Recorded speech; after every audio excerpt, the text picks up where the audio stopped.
Good day. God bless you. Welcome back, guys. My name is Zach, and this is episode 87 in the Healthy, Wealthy, Happy series.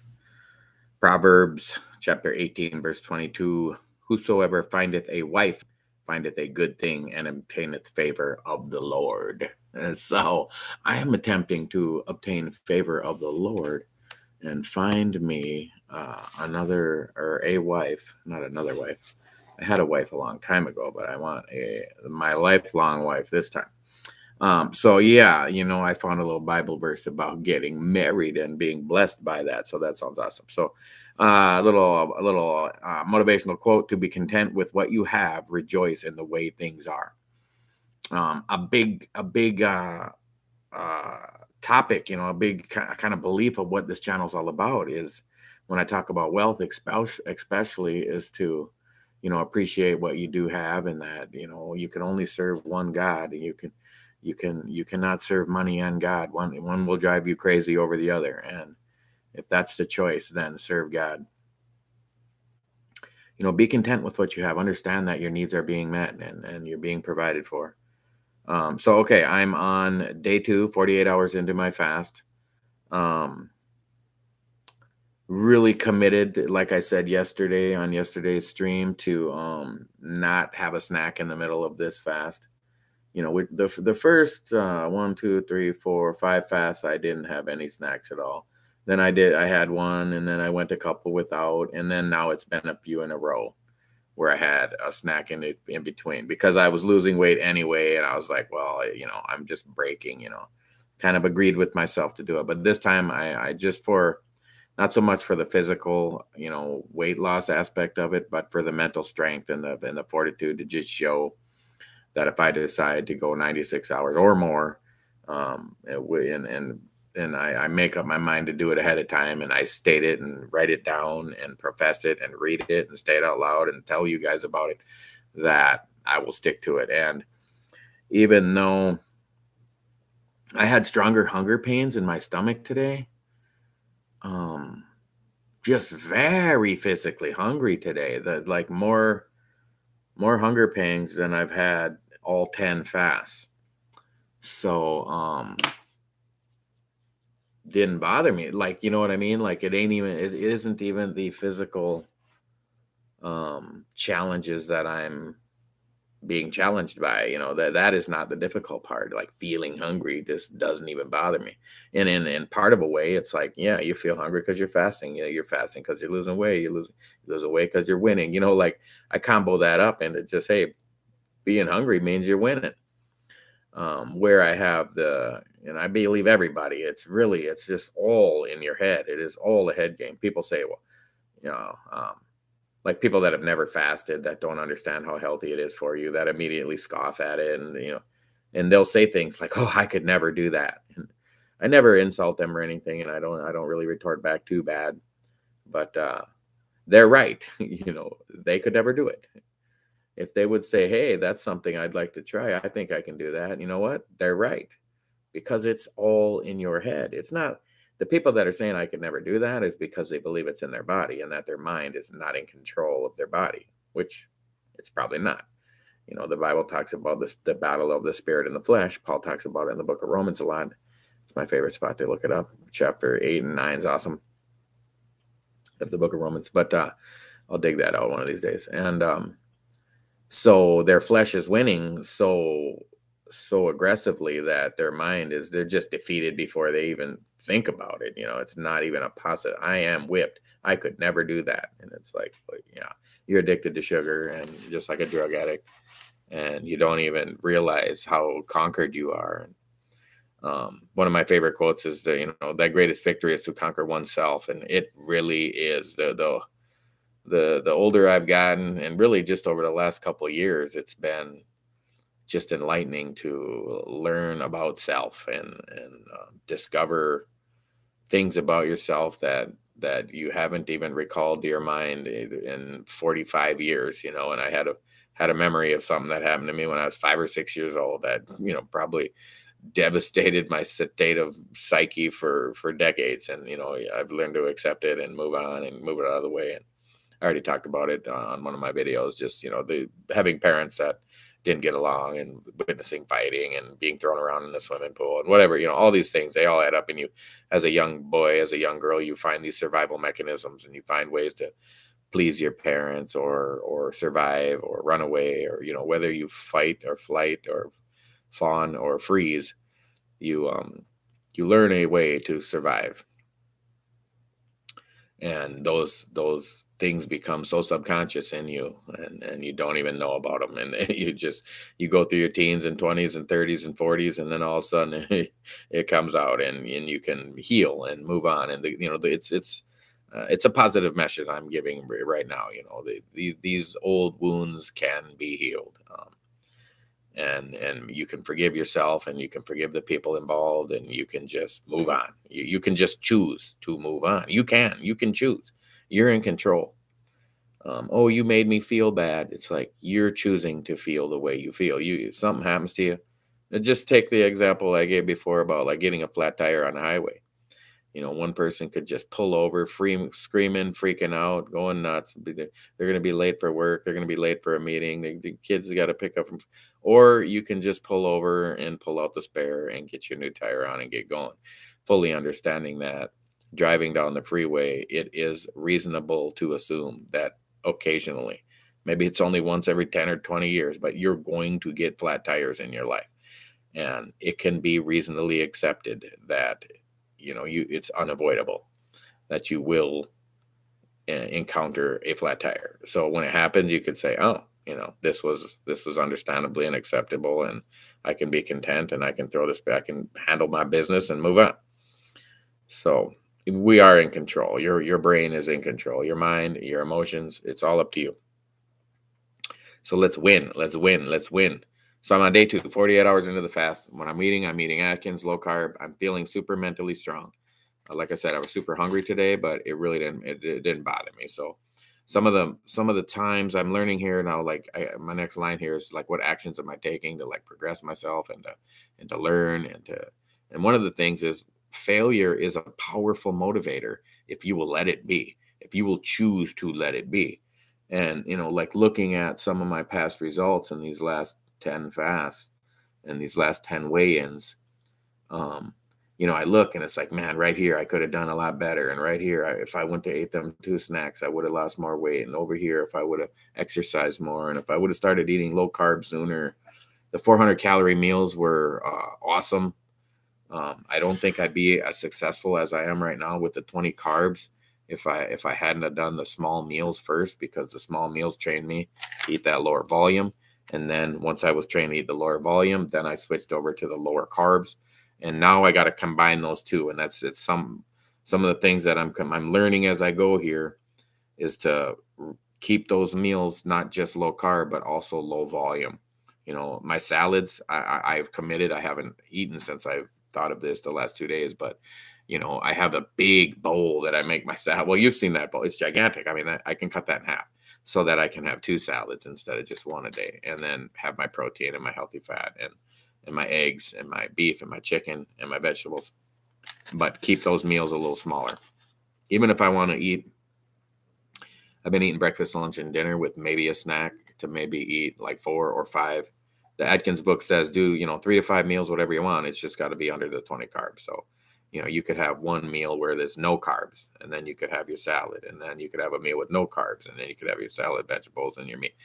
So there's ways to change it up. So we'll see what I do on my next 4 off, but I know I'm going to be far more disciplined, and I'm feeling it now that I'm feeling that discipline. And another one was to remember that there's a gym at my work, and if I'm fasting at work, and I get 2 half-hour breaks. Well, I take 2 half-hour breaks. I guess technically I'm on a 12-hour shift, and everybody on 12 hours gets 3 half-hour breaks, but I tend to only take 2. But anyway, I can take those 2 breaks and go work out or stretch. Or so the last couple of days, well, today I remember to go into the gym and work out, and yesterday I went to my regular gym. Or no, yesterday was a day off of the gym. I had worked out 3 days in a row, then I took a day off. And today I was looking forward to going to the gym after work, and I had some time at the end of the day, and I was like, well, let me just go on break and go. So I knocked out a really good workout. I burned like 375 calories on the treadmill, had it up at like 20% incline, just walking, but felt great. Got my legs on fire. Had my heart rate up, maybe around 115, 120. A little over 120, I think I had it at some of the time because I was going up there pretty good. So, um, my habits as far as like just what am I always doing? I'm still just taking those freezing cold showers and just hyperventilating, breathing if I have to. But I'm so used to it, I really don't. And my hobbies, like I've been saying, I'm really looking for some more positive, healthy hobbies. But planning for my Boundary Waters trip has been pretty fun, because I'm working 12 hours, so there's not a ton of time in my day. And then if I go to the gym for, it tends to be at least an hour between getting off work and going to the gym and then getting home. It's, hour and 15, hour and a half later. It's not like I need to burn up too much time, but when on my days off is where I need to find some habits or some hobbies to just fill some time in. Just planning for the trip has been a lot of fun, packing the bags and looking through all my camping gear and just different camping stoves and camping saws and axes and tents and tarps and water filtration systems and camping food. And it's just, I love it. It's so fun to me to just get out and be outdoors for, I'd love to go for much longer than we are going, but I think we're going for like 5 days. So the goals, Jack, Tanned, and Juicy AF. Probably be tanned and juicy by this summer. And then by next summer be jacked, tanned, and juicy as F. So I'm learning to accept my results. I was frustrated a week or two ago, and I was like, man, it's just there's no way I'm gonna get to no 218, not even close. And now I'm accepting it. I'm perfectly fine with it. The thing is, I am gonna get to 218. I'm gonna get way below 218, just not by April 1st. And that's something I think I've just needed to learn how to accept. And I have scale free written down here. One of the commenters had mentioned it like a week ago, a few episodes ago. And I think I could get on board with that. It might help me. I think it'll help me like really stay focused on eating the healthy diet and working out and just more concentrate on the consistency of the effort than the effort itself. Like I don't need to bench press 400 pounds. I will just bench press 10 pounds, 40 times, and just be consistent, and I will get it done that way. Where, I've been on crash diets before. I've lost way more. I've lost twice this much weight in this amount of time in the past, so many times that I knew I could do that. But I have to be, for when I'm older, your metabolism slows down. And I think it's actually healthier. The slower I can lose this weight and keep it off, not lose weight for 3 months and then gain it back for 9 months and then lose weight for 3 months and gain it back. So it might be nice it might be actually beneficial to take the whole year or 2 years to lose the total amount I want to lose. But not giving up, you guys. Don't take that as a step back at all. I'm still pushing towards April 1st. I'm going to, it was part of the reason that I really committed myself to not have a snack or eat anything on this 4-day fast, and possibly even go into the 5th day and 6th day. Because I have done it before. One of the times where I really lost a ton of weight, I fasted 6 days and then I ate small meals for 2 days. And then I fasted for 6 days and ate small meals. And it was when I was on this 4-crew rotation as well. And it was a long time ago, like 15 years ago. And I lost tons of weight in like 2 months or something. It was a short amount of time. I lost like way more weight than this, like double this amount in less than this time. But I was, like I said, I was younger and I worked out a lot more. I did like long walks and runs like every day. I'd go like 10-mile run before I went to work. And I just don't have that in me right now at pushing 51. I do love jogging though. My ankle is acting up again. I'm glad I didn't push it too far when I said I went jogging the other 2 days ago at the gym. I wanted to jog farther because I felt great. And I was like, you better just take it easy because this is the first day your ankles felt better.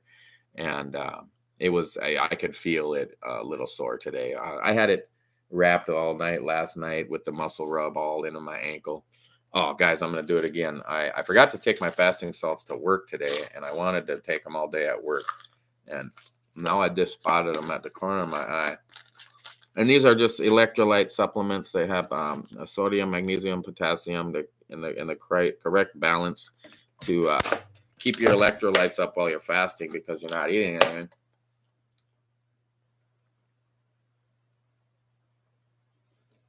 And I'm wondering, because the only thing I did different, if I said I was super hungry, like really in my stomach, which that really stomach hunger goes away pretty effectively when you drink water. So every time I felt it today, I just took 4 or 5 ounces of water, and it kind of felt better. But it came back repeatedly. It wasn't that grumbling where your stomach's rolling because there's just no food in there to be rolling around anyway. But it was just that stomach pain hunger where when you feel that hunger up in your throat, in your chest, which you probably never have. I hadn't until I had fasted for extended periods of time. And you really learn what hunger for food feels like compared to thirsty, like your body's just calling for water. And a lot of the hunger you think you have is actually your body wanting water, which brings up a point. I always talk about it like drink water, drink water.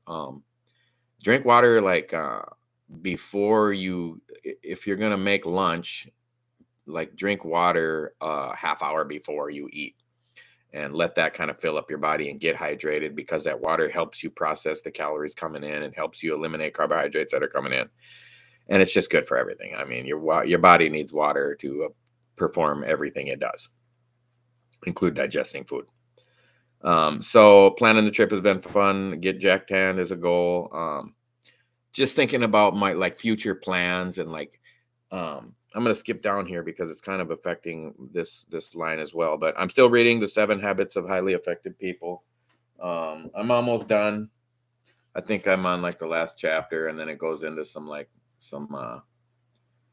just some overview stuff. But anyway, really enjoying that book today, and it really had me thinking about why I'm doing what I'm doing, not any particular reason of what I'm doing or what any particular thing I'm doing, but why do people do anything? Why do people react certain ways? And I had brought up paradigms on this channel, and having a different focus and a shift in life. Like you need a complete paradigm shift. And this book really describes it well when they talk about a paradigm shift. They're saying like the paradigm is the glasses, and your paradigm is how you view the world through those lenses. Whether you're an angry person or you were an abused child or your parents were alcoholics or you're picked on or you're the bully, life is viewed in these different ways based on what you've been through, how you've interpreted what you've been through, how you learned how to survive as a child. you know um just for example, children with a healthy parent relationship where there's a mother and a father and they get along great and there's just love in the family, those children are so much more successful. If you look up all the statistics on children raised by a single mom, it is overwhelming. The number of prisoners that were raised by a single mother is it's almost all of them. Suicide, single mother, jobless, single mother, homeless, single mother. Not that it was the man or the woman. I'm not blaming the woman at all. It could have just as easily been the single man. The point is that there wasn't an intact family structure that the Bible teaches is going to be the foundation of a family. Um, is a meaningful, successful principle in the Bible. And it brings me back to my Proverbs 18. Whosoever findeth a wife findeth a good thing and obtaineth favor of the Lord. To find that right one for you, the right combination of faith and belief and strength, which I just haven't found. I completely married out of convenience. When I did get married, it was just like, I need to change my life and let me just marry anybody. And I literally just married anybody. It literally could have been, I wasn't attracted to her. I didn't like her. We had nothing in common. I guess what we had in common was we were both desperate, and that's what happens to a lot of people. They're just not picky or choosy enough in their mate. It's how many people I know. It's like, oh yeah, I met my wife at the bar. It's like, well, there you go. You had alcohol in common, and that's what's. And surprisingly, those people tend to stay married for a pretty long time. So I talked about it. traveling to the Philippines and planning my trip up north. But I'm also looking at like, well, why am I alive? What am I here for? And trying to be content and enjoy life. And I heard somebody say something like, "Is it going to be worth it?" And they're talking about traveling to the Philippines, and I didn't want to overreact, so I just, "Oh yeah, sure it is," and I walked away. But then I contemplated it to myself, is it going to be worth it? And it's what were they? I really don't know what they were measuring. What it is going to be worth? Money, time, I mean, I know for a fact this is going to be a vacation that I'll remember for the rest of my life. At 50 years old, I really haven't done much as far as traveling, except for around the United States and a little bit in Canada. And really, without my military service, I wouldn't even have been around the United States much. Um, Middle class family growing up, parents didn't get along, so we didn't vacation. And is the money going to be worth the time? Is the time going to be worth the joy? I don't even know. But it made me think, what is it? What is worth it? Is it worth it to get up every day of your life, go to work, punch a clock, punch in, punch out, go home, get drunk, pass out, and do it again? Like, they do that every day and then ask me, is it worth it?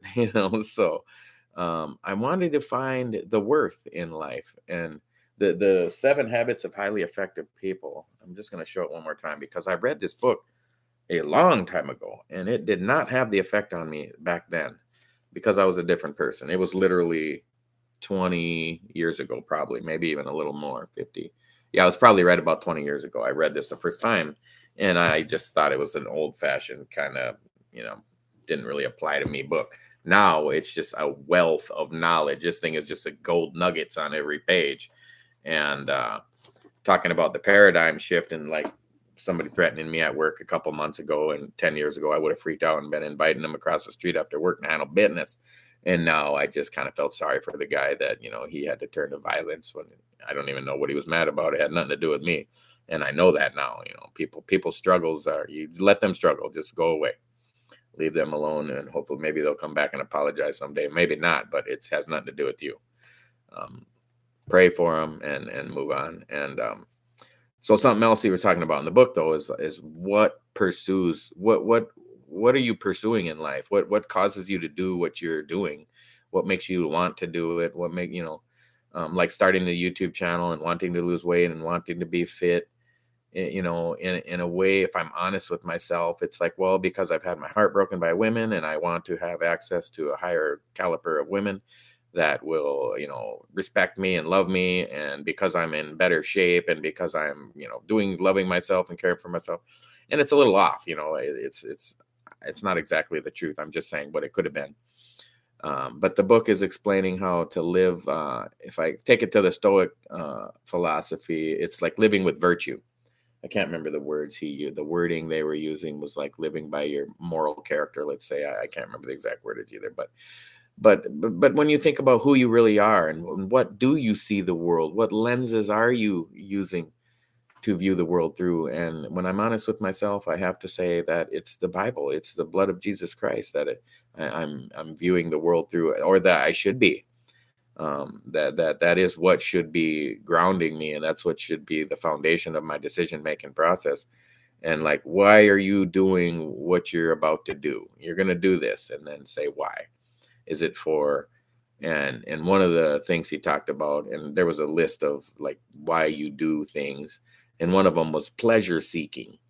And you could even think of it as thrill seeking, and it really hit home with me, like from a young age, like being a martial artist and a Golden Gloves boxer and a street fighter and a thug and a thief and a drug addict and a sexual deviant and between sex, drugs, and rock and roll, it's pleasure seeking.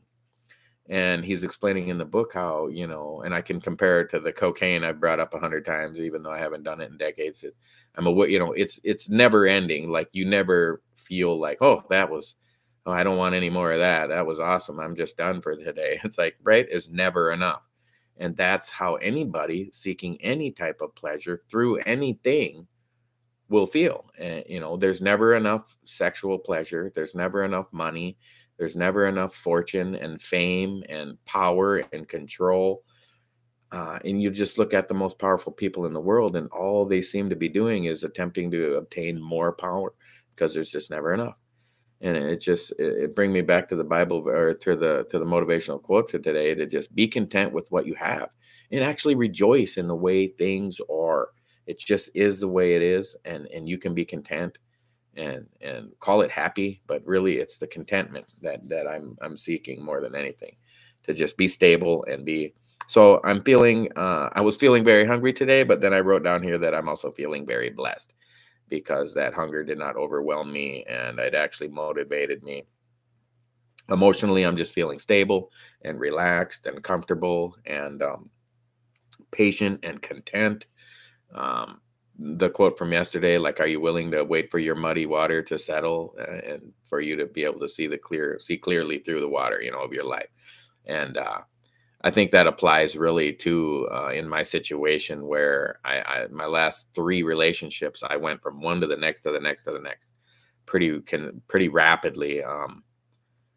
Even if I go back, like, since my divorce, I was only divorced for a short time, and then I started dating somebody, and then we dated off and on, off and on, off and on for years, and then literally days after breaking up, I was dating another woman, and then there's a few months, and then I was dating another woman, and it's like I never even given my water time to let the mud settle and let myself see clearly, because that pleasure seeking, that the seven. I am definitely going to read this book again. I might do it back to back because.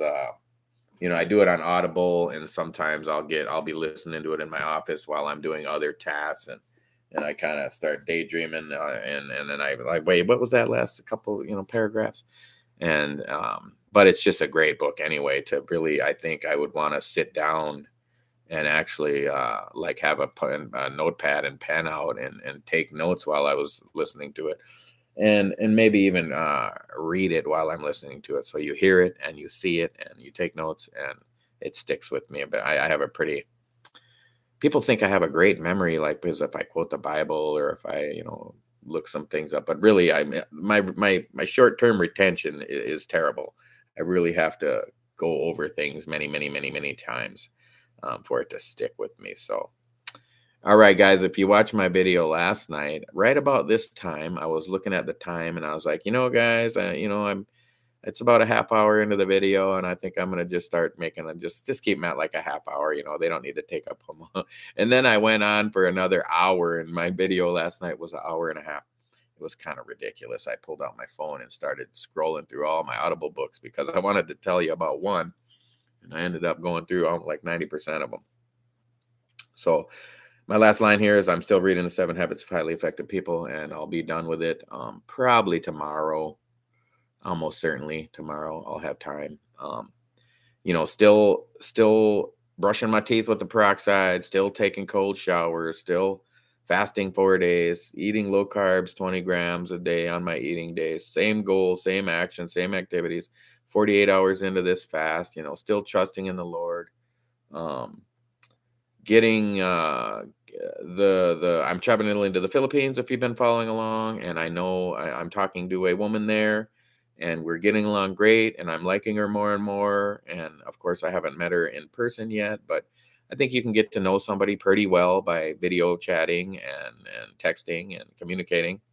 It's a big time difference, so we only get to chat a couple times a day, like an hour here, hour there, 2 hours here, an hour there, whatever. But it's been months and months, and it will just go meet her, and then it'll be months and months if we do meet again. And I think it'll be a little healthier way for me to not, because, well, I'll have to add in here quick that I've never cheated on any woman I've ever been with, not my ex-wife, not any girlfriend, except for when I was a teenager and you're running around with all these different girls. But as an adult, I guess I had to be honest there. Like when I was very young, I ran around a little too much. But as a man, as an 18-year-old and above, um, never cheated on anybody. So if I go over there and we get along, and I plan on staying with her, well, then I'm gonna be back home alone and then having to be patient and be content and be relaxed and stable and calm. And I think it will really help me focus on myself and the channel and my health and my finances, and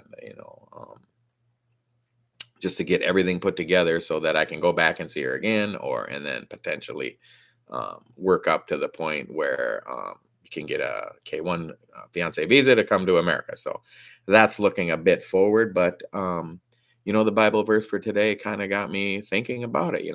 Whosoever findeth a wife findeth a good thing and obtaineth favor of the Lord, assuming you find the right one. And I'm not trying to get way fast forward. I'm just saying if things work out, that's the plan. Things don't work out, there's other plans, and for her and for me. And she's a wonderful person, and I wouldn't mind staying friends with her no matter what. Um, if our meeting doesn't go as well as we feel it's going to go, that's okay. We move on and do other things. So thank you for watching, guys. We're still sitting at like 2,524 subscribers, I think I had right before I came on. And appreciate it, you guys. I haven't advertised much lately, so they're not really coming in as much as they had in the past. But I'm comfortable with it. I don't need to blow the channel up that big. I'm still learning how to even run the channel and put aside the time to put a little presentation together. I'm getting a little better, guys. See, I had a whole page of notes again. So I had something to talk about. That usually gets me about a half hour.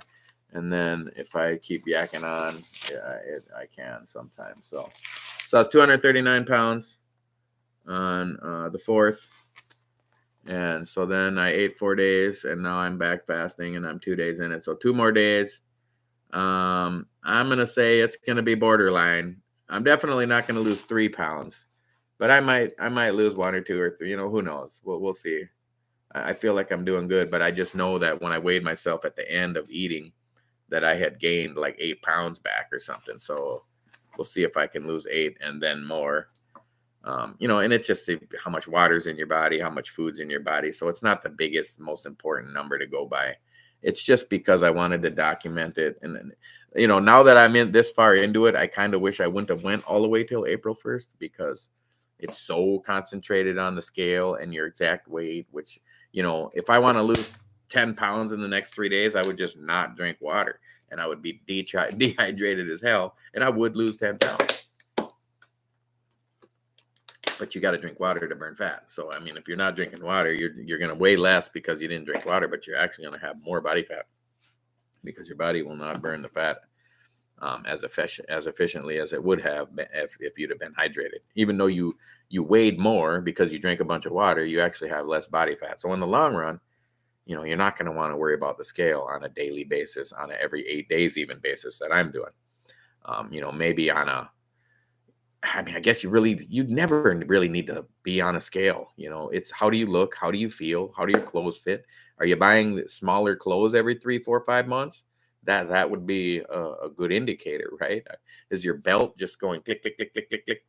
I have a belt at work that I had when I weighed 315 pounds, and it is like this much too long from where I'm at now. It's mind blowing.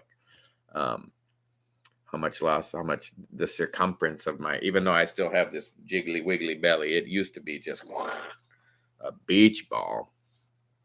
So, all right, guys, I think just to double down, I'm going to take 3 more of these fasting salts, because you can take a bunch of them. And I forgot to take them all day at work. I didn't forget. I forgot. Well, I would have remembered if I would have brought them.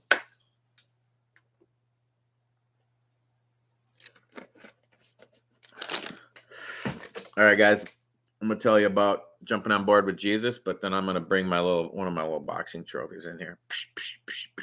He's beating me up and telling me I got to stick to this program. I know after April 1st, I'm going to just go hard charging on the Atkins phase 1, and I'm going to have those salads way smaller, the meat portions way smaller. Like the other day, I told you I ate 6 scrambled eggs for breakfast because I know it's super low carb.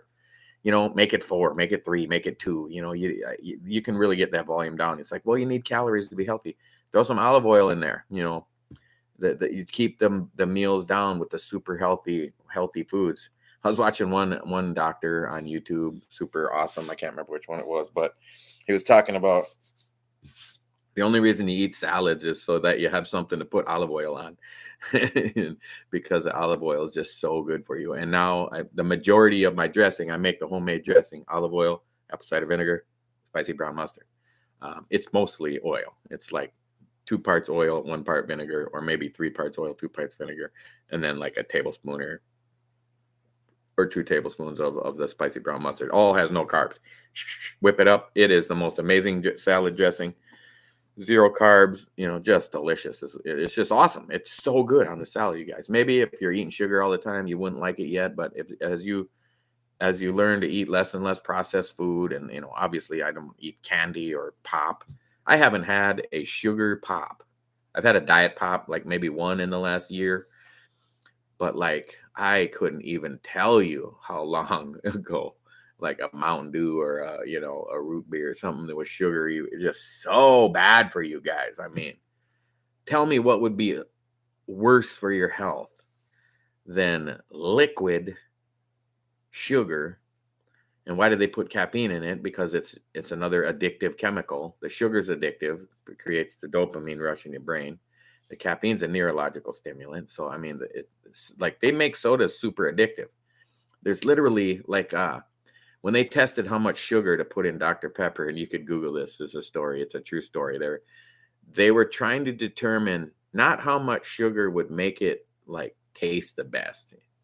They were trying to figure out what's the most they could put in that people would still drink it, because it's like the cheapest ingredient. It's like cheaper than the water because it's a subsidized. They subsidize sugar in America, which is why these food companies. It's.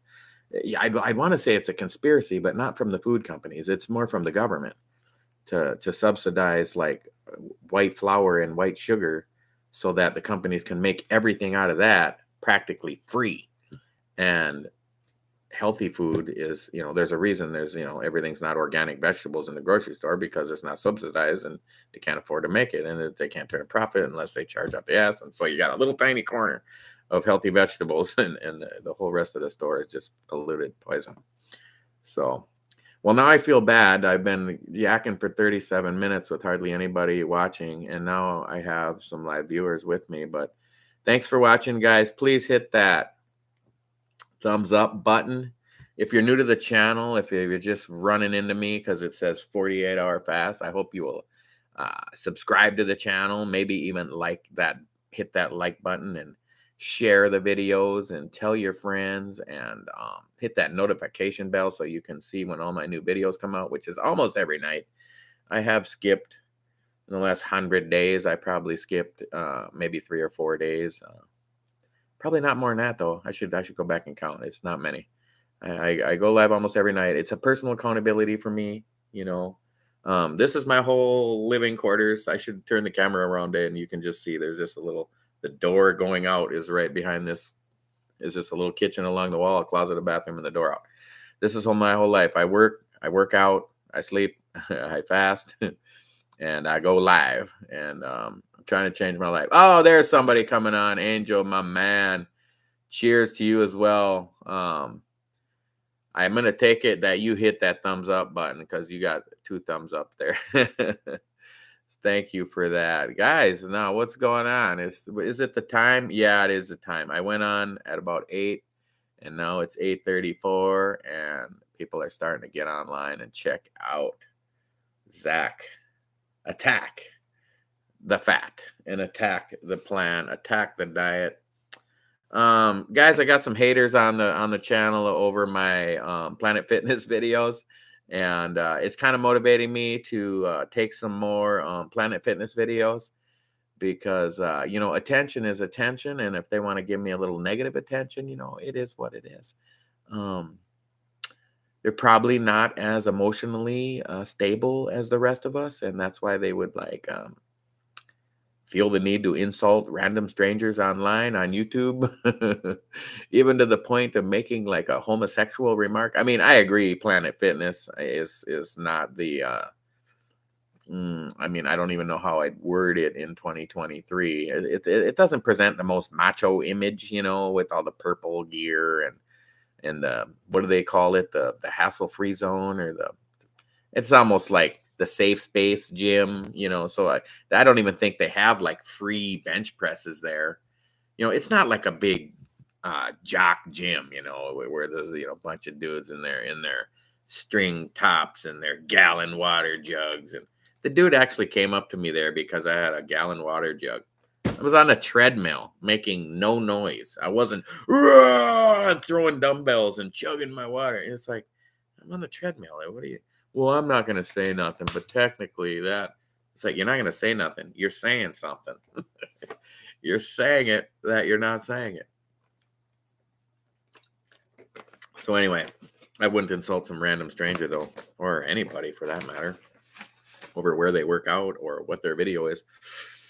I mean, there's got to be. I mean, how many YouTube channels are they? I should Google that. I mean, go look at some other one if you don't want mine. You don't want to check mine. Yep. The commenter Angel's talking about haters will hate. Yeah, it didn't bother me at all. It was a little more. It almost motivated me because Grant Cardone in his books. What book? Let's see. I have some of his books on Audible, and I can't remember the name of the book though. But he's a big time sales guru. He goes to like huge Fortune 500 companies and talks to their sales departments and gets them all amped up and motivated. But in one of his books, he's like, you got 10 haters, get yourself 20, and it's like, in my case, it really applies because, I have 2,500 subscribers and I only have 1 or 2 haters. So if I had 20 haters, that would mean what? You know what I mean? So,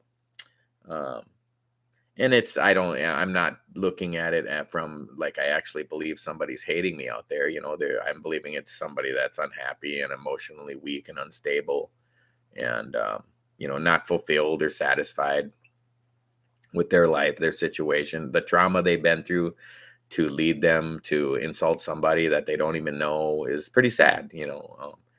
Maybe I won't even use the word hater anymore. I'll say, maybe, there's a hurting person on my channel that with that called out, and you could think of it as they were crying out for help even, it just depends on how you interpret with what paradigm glasses you have on. You can kind of tell I go to the tanning booth and you can see my eyes where the little, I should put those things on. They're hilarious. Those little sun tanning glasses they give you to go over your eyeballs. I can kind of see that my eyelids are lighter than the rest of my skin. But don't be hating if I'm getting a little tan. If you don't think it's good for you, I understand. I don't need to hear about it. I'm aware of ultraviolet light that God created from the sun. Africans in Africa, they're African, they're in Africa, they're out in the sun all day, every day, and they have almost no skin cancer. But then African Americans have the highest rate of skin cancer in the world. You say, then they say it's from the sun. And it's like, well, if it was from the sun, then the Africans would have tons of skin cancer because they live outside. What's giving African Americans so much skin cancer is they have so many more products to put on their skin here. Which they do have beautiful skin, by the way. I love it. They always smell so good. But a lot of those chemicals, what's in I was about to grab a bottle of lotion like I had lotion. I don't have lotion. But those chemicals are reacting with the sun and causing the skin issues, in my opinion. I've read about it. There's plenty of documentation out there. I didn't come up with the no skin cancer in Africa and lots of skin cancer in African Americans. It's known by studies and research and blah, blah, blah. So anyway, guys, if you have diabetes, let's get rid of it. What are you talking about, Angel? Just video?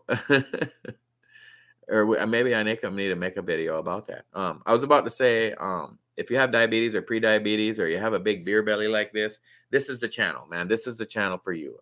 Oh, Zach, there's a million fitness videos out there. They're jacked, they're tan, they're already juicy, they're ripped. They're on steroids. You never saw them fat. They're already ripped when they started their channel. You never saw their struggles. And they could talk about it in the past. And, and I feel my victory coming more and more, and I'm going to try to express it better and better. And like today, my victory in my mind is just, man, I'm feeling the mental strength and the fortitude and the need to be patient and consistent and just trust in the process.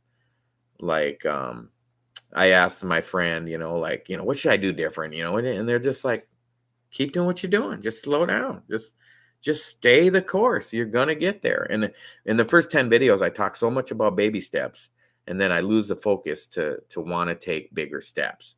And I love this picture. There's one online where there's a ladder, or there's stairs, and there's little tiny stairs, and the dude's just flying up the little tiny stairs.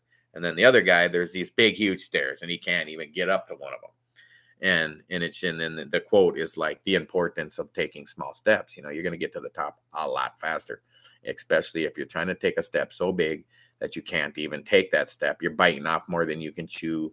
Maybe, like, for example, let's say I didn't have a YouTube channel, and I was just doing everything I'm doing, and I'm just taking notes, and I set my goal for 218 by April 1st, and it's obvious that I'm not going to make it, or at least I'm going to fall short from that goal. And then maybe just quit and just be like, you know what, I didn't get to my step that I wanted to take, and and I bit off more than I can chew, and just collapse and just start eating, Taco Bell and Dairy Queen every day. Which, by the way, I was talking to a couple skinny guys at work, but there's two of them at my work in particular that all they do is try to gain weight. They're just drinking pop and eating chips and eating fast food and lifting weights, and they're just skinny as can be.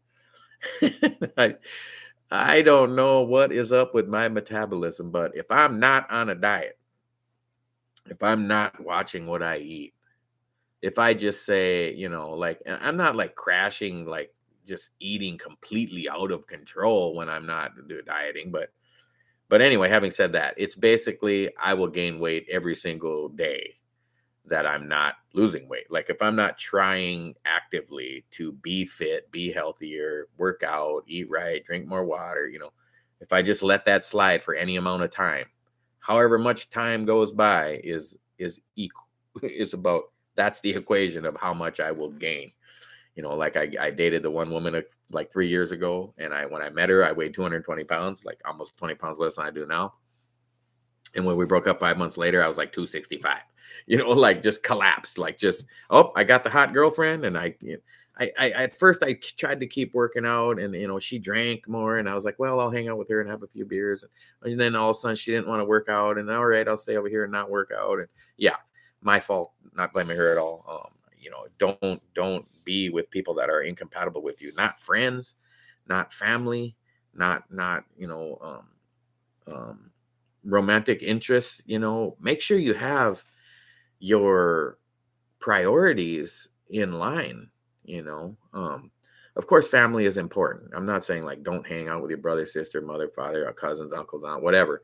But if they want to bring you down in the pit, don't go with. I'm saying, if you're trying to quit drinking and your uncle's alcoholic, well, then don't hang out with him. Your brother's a drug addict, well, then don't hang out with him. Love them, care for them, pray for them, get them help. They're your family. They're more important than anything. But don't let them bring you down. Don't go down with the ship just because they're your family. If anything, rise above so you can be the example in your family. You can be the one that got out of the ghetto, for example. You can be the one that, if a family of morbidly obese people, be the one that leads the way and shows that it can be done. And that's another paradigm shift that I'm attempting to look through, because it's not here yet, but I'm looking into the future of myself. And it's like, what do I really want out of life? And it goes all the way back to when I was 5 years old. I had dreams all the time of rescuing people from burning buildings, and mostly little girls, because I was a little boy and I didn't know what to do with little girls, but I knew I liked them, and they were so cute, and their long hair and their cute faces. And I didn't know what I liked them for. So I had dreams about saving them and rescuing them all the time. And then my life I had a rough childhood, maybe for like 10 years, between the age of like 10 and 20, somewhere in there. That little boy that wanted to just help everybody. It's not so easy in the inner city to, and then, you're getting beat up and you're the runt. And then all of a sudden you get big and you're not the runt anymore, and you can be the bully and get those people back. And it was just a long road to get to where I'm at, to realize that I still am that little boy that just wants to be safe and help people. And I don't know if I use the word rescue anybody, but if that's the case, then that's the case. I'd be happy to. But I'm looking in that paradigm of these glasses in the future, me that's in much better shape, much healthier. I'll even prove it. I'm going to take my A1C on April 1st and we'll see where it's at. It'll be lower than it was because I've lost weight. So, but go get my blood work done, my blood pressure, my cholesterol, my body fat percentage, my overall physical content, go get a physical, a more in-depth one with all the blood work, the kidney function, liver function, what vitamins and minerals are in your body, and then just show, okay, here's a picture. And I did find some really bad ones. Oh my God, guys, there's a camera. I might be able to show, because I'm so terrible at, I don't even know how to edit a video. I'm gonna have to just show some pictures from my phone, but I found some like on Google Photos or whatever it's called, files, and I was like, wait, now I know I weighed the most on January 1st, 2016, because my younger brother had passed away on October 30th, 2015, and it was right after that I got diabetes. I got all stressed out, and I weighed myself on January 1st, and I was 315. So I found some photos from a little before that, a little after that. Because a little after that, I had lost 20 pounds right away. A little before that, I was like 10 or 15 pounds lighter. I kind of ballooned up after my brother died because I was just nervous that I was going to die next. And oh, God rest his soul. I'll see him again. He's probably listening right now. I don't. He was a video game guy, so maybe if he's playing video games up there, he's watching my video on the side. So anyway, guys, I was about to cut it off at a half hour, and then I rambled on for another 20 minutes now. So I think I'm going to let it go. It's getting to be close to 9 o'clock. And I got out of my habit. So I'm going to write it down here. My tea. I got out of the habit of drinking my nighttime tea, my nighty-night tea. And it works so good. Like, why did I quit doing that? And then I've had difficulty getting enough sleep and waking up tired. When like last night and the night before, I haven't fell asleep like much before midnight or even after midnight. And when you're waking up at 5:30, that you can do it once or twice, but when you're doing it consistently, you really want to get some quality rest, especially when you're fasting and, you're trying to lose weight and your body's recovering. And even intermittent fasting, and guys, if you can't visualize yourself going 1 or 2 or 3 or 4 days, I've went up to 24 days without eating, to just, well, for one, read about it and realize how good it is for you, because that's a kind of a mental gap that you need to jump to believe it. You have to believe that it's so healthy for you. There's literally nothing you could do healthier. I don't believe there is anything you could do for your body that would be better for its recovery, disease prevention, disease reversal, diabetes reversal, cancer prevention and reversal, skin conditions. I mean, I haven't even brought it up. I had bad skin conditions on both of these knuckles when I started the channel. Gone.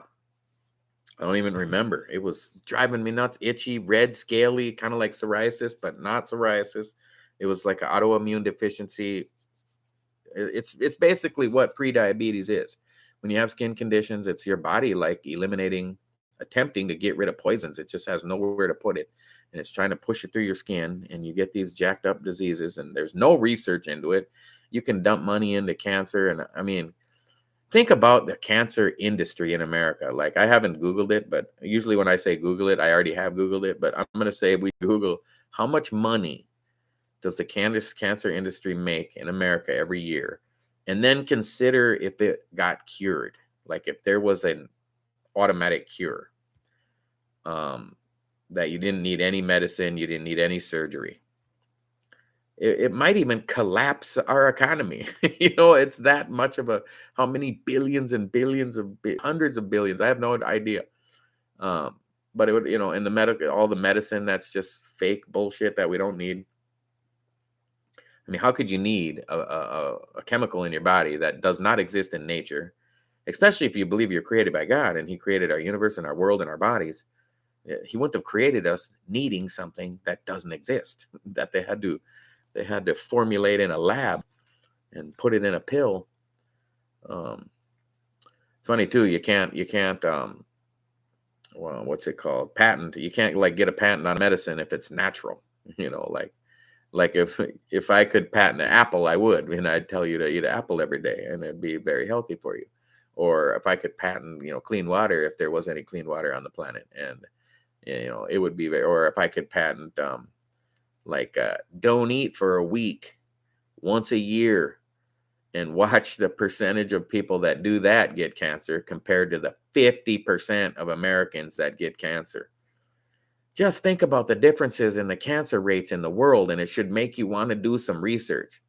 India has a 0.5% cancer rate, half a percent, 1 in 200. America, 1 in 2 will get cancer in their lifetime, whether they live or die. I mean, a lot of people survive cancer. You're talking about, highly survivable breast cancer. What's a survivable one for men? Testicular cancer, because it's kind of out of your body already. So, it's easy to isolate if you catch it quickly. But even, okay, some of them are survivable. They're all preventable. Maybe not when you're stage 4, but even then, I've read some stories like fasting is powerful. Juice fasting is even powerful. And maybe after April 1st, we'll do some of that too, where I will not eat any solid food, but drink like fresh squeezed fruit juice. Like I've done it with grapefruit for breakfast, and then like vegetable broth for lunch, and then fruit juice. Like I've done like a grapefruit for breakfast, vegetable broth for lunch, and then like oranges for dinner. And that was it. And I did that. I said I went 24 days without eating. That's when I did that. And I lost a ton of weight, and I felt great. And it really flattens your stomach. It great for disease prevention as well, is kind of where I led down that rabbit hole on that topic. And guys, there's just a million books out there and information. I'm trying to find if I had one right handy that like led me. I don't want to look at all my books. They're like double deep, ones behind the other.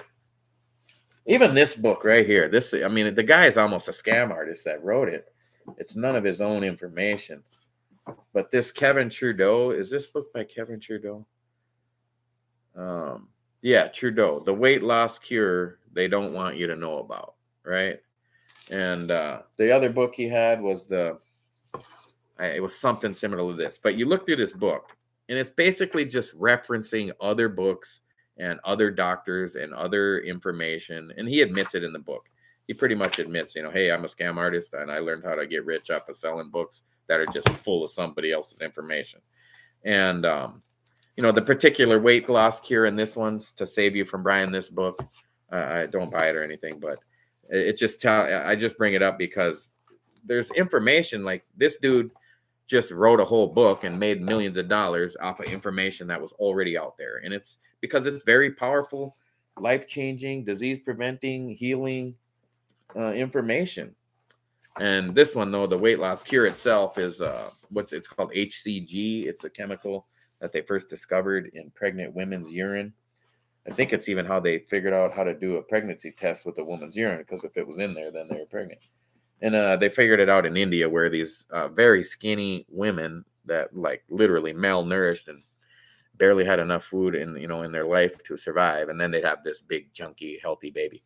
And they discovered this HCG in their urine would cause it's a hormone that would cause their body to give everything to the baby, even at the risk of their own life. Give all their fat stores, all their calories, all their protein, all their carbohydrates, give it to the baby so the baby could be born healthy even. So then they discovered with this HCG, which I'm not promoting it. I'm just telling you, there's tons of information out there. You can Google it, you can research it, find it. It's what this channel is about. Like, just discover everything there is to know. This HCG, which is a acronym, 3 letters for this long word. I don't even know how to say the word. Hydrochloric, blah, blah, blah, blah, blah, blah.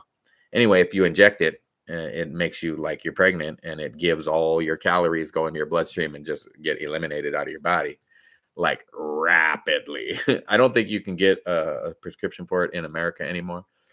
You could probably get it in like Mexico or something, I bet. I don't even know. It might not even be available anymore, but I do believe it works. I even did it. I did it once, like maybe 15 or 20 years ago, where I found these drops. And you ate this very minimum diet, like a chicken breast, an apple, and a salad or something. And that's all you ate for the whole day. And I did it for like 10 days.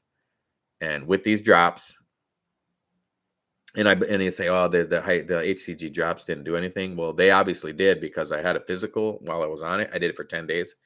And my cholesterol was like over 400 when it was normally under 200. And that's what it does. It's releasing all that fat into my bloodstream. And that's why and so I knew it was working. And after 10 days, I lost 25 pounds. And then I quit doing it. Just because I was like, I don't know. I can't remember why I quit doing it. I think I was prepping up to do it at some other time. And I was going to be like, well, let me see if it works. I'll do it for 10 days. And then if I have good results, I'll try it again at some other time and do it for longer. But then I went through my divorce and I never got back around to it. But so that's just a little side story to tell you, you can look up information like Google fasting clinics in Europe, like healing fasting clinics, like how do they cure cancer naturally in Europe, or and some way to find it. And that's how they do it.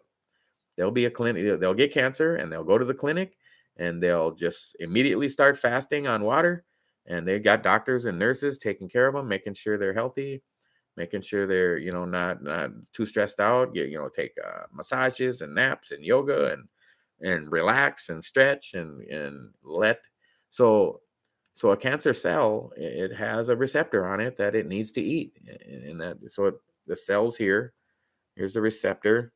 Your bloodstream's going by, the sugar going by. This is a receptor, just like your muscle cell, and it feeds the cancer cell.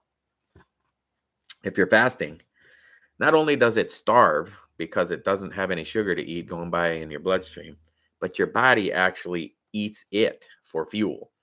Because when you're fasting, your body will start the process of autophagy, which is like eating itself. Well, it will eat the most damaged, unhealthy, parts of your body.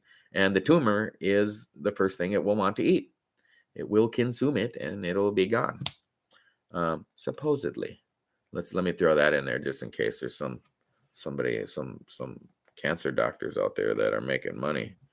And I'm just telling you how to cure it for free or prevent it. There's books written in the 50s, 40s, 30s. The one book I read was written in the 50s, but he was quoting stuff written from even like 50 years before. So they knew long time ago, over 100 years ago. And in this book, I don't remember what book it was. I'll have to find it again. He said a 1 week yearly fast would have a 90% reduction in your possibility to get cancer. So 1 in 2 do a 1 week fast once a year, and 90% down. So what is that now? 1 in 20? I don't even know the math. But that's saying only once a year. Look at me. I'm doing a 4-day fast every 8 days, or just do a 7, 8, 9, 10-day fast twice a year. Oh, that just reminds me of this other book too by this doctor. Oh, is this it? Please be it. No. Anyway, doctor, what's her name? Oh man, this book is so awesome. It basically tells you how to cure every single disease, and in every natural way. See, this is why I need to prepare for my videos more. I got books lined up behind books. Jiu-jitsu books, chess books, finance books, diet books, psychology books, biology. I just read everything. Physics. I'm not too smart, though. As many books as I've read, I should be a lot smarter. I just don't retain it very well. I got to read them over and over and over. Sorry, guys. All right. We went over an hour. It's time. I'm just dragging it on now. Hit that like, hit that share, hit that subscribe. Jump on board with Jesus. He is the winner. He won the battle, guys. Satan's losing. The end of the Bible, the end of Revelation. Satan gets thrown in the lake of fire. If you're on board with Jesus, you live forever because he loves you. You guys, I love you. This channel is about loving yourself and knowing that there's somebody out there. I'm telling you, I love you. I don't care what you are, who you are, what color you are, what religion you are, what culture you come from, what you believe in. I believe in the human existence, to love. And yes, I'm a Christian. I serve Jesus Christ, and I hope you'll consider doing the same thing. But I love you no matter who you serve and what you want to do in your life. So jump on board with Jesus. He loves you. I love you. And I'll catch up with you guys tomorrow evening.